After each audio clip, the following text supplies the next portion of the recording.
Selamat pagi, salam sejahtera di dalam kasih Tuhan Yesus Kristus. Mari kita berdoa. Kami bersyukur sebab besar kasih setiamu bagi kami. Engkau Tuhan yang menyediakan segalanya kepada kami. Engkau yang mengatur, Engkau yang menuntun hidup kami. Engkau pula yang menyediakan segalanya kepada kami. Kami akan merenungkan firman-Mu, Tuhan, tolonglah kami agar kami dapat memiliki kekuatan, dapat hidup di dalamnya. Di dalam nama Tuhan Yesus kami berdoa. Amin. Kejadian pasal yang kelima, ayat yang ke-20 dan seterusnya. Setelah Henokh hidup 65 tahun, ia memperanakan Metusalah. Dan Henokh hidup bergaul dengan Allah selama 300 tahun lagi. Setelah ia memperanakan Metusalah dan ia memperanakan anak laki-laki dan perempuan. Jadi Henokh mencapai umur 365 tahun dan Henokh hidup bergaul dengan Allah. Lalu ia tidak ada lagi sebab ia telah diangkat oleh Allah.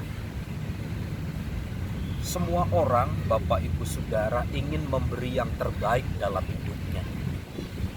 Sebagaimana bunga yang di sebelah kanan saya ini.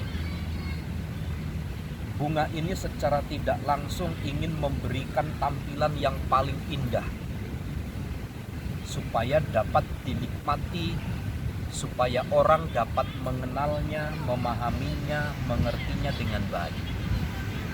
Dalam Alkitab ada satu kisah seorang bapak bernama Henokh. Henokh berumur 365 tahun. Apa keistimewaan dari Henokh? Henokh adalah seorang anak Tuhan yang punya reputasi tinggi. Seorang anak Tuhan yang punya kredibilitas tinggi. Itu dibuktikan dengan bagaimana cara dia hidup. Cara dia hidup adalah bergaul karib dengan Tuhan. Bergaul karib itu adalah, kalau saya ambil terjemahan daripada kisah daripada Ayub. Ayub itu adalah orang yang saleh. Dia orang yang menjauhi kejahatan. Dia orang yang takut akan Tuhan. Seperti itulah orang yang bergaul karib dengan Tuhan. Henokh memiliki hubungan yang baik dengan Tuhan. Hubungan yang baik itu sebenarnya dimulai dari kerinduannya, dari keinginannya bersama dengan Tuhan. Sekali lagi saya mau sampaikan begini, dalam umur 365 tahun, sepanjang perjalanan hidupnya, Henokh yang dia lakukan adalah bagaimana caranya dia bisa menyenangkan hati Tuhan. Bagaimana caranya dia bisa bergaul dengan Tuhan. Itu menjadi prioritas hidupnya. Nah, Bapak Ibu Saudara, dalam pengiringan, dalam hidup kita kepada Tuhan, kita harus punya prioritas. Apa sih prioritas kita sebagai anak-anak Tuhan? Prioritas kita adalah bergaul karib dengan Tuhan sebagaimana Henokh.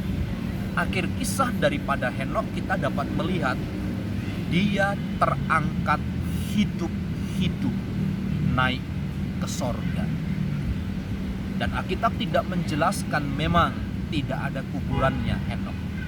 Artinya memang Bapak Ibu bahwa orang-orang yang bergaul karib dengan Tuhan, orang-orang yang menjaga hidupnya kepada Tuhan, orang-orang yang mempercayakan dirinya sepenuhnya kepada Allah, orang-orang yang senantiasa berlindung, berharap, bersandar kepada Tuhan, Tuhan menjamin hidupnya.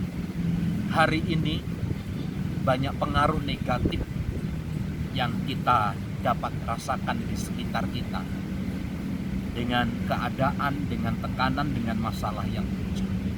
Tetapi hal itu seharusnya membawa kita semakin bergaul karib dengan Tuhan.